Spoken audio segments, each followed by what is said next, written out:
Baada ya kumshukuru Allah subhanahu wa ta'ala na kumtakia rehema na amani mtume wetu, mtume wa umma, mtume wetu Muhammad sallallahu alaihi wasallam, leo ikiwa ni siku nyingine tena tunakuja katika ruhia nyingine ya kindoto. Ukiota unasalimiwa na adui yako au adui anakusalimia, ina maana gani katika ufunguzi wa ndoto yako, ama ina tafsiri gani hii ndoto?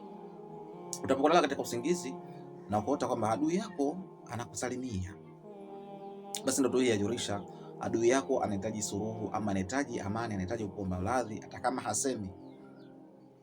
Anahitaji amani, anahitaji suluhu, hata kama hasemi.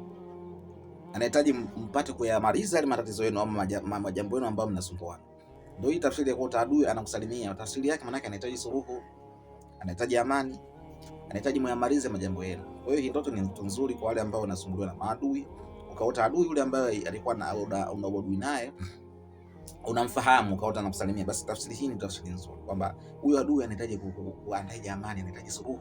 Hata kama hasemi, lakini katika ndoto manake anahitaji suluhu, amani, lakini anashindwa tu kusema jinsi ya kukufuata na kukuomba hiyo radhi, kwamba atakuomba vipi. Lakini tafsiri ndio hii inajulisha kwamba huyo adui ambaye anafanyia uadui anahitaji suluhu, lakini anaogopa tu asemi, lakini katika ndoto inajulisha kwamba anahitaji suluhu. Hiyo ndio tafsiri ya kuota unasalimia adui yako anakusalimia.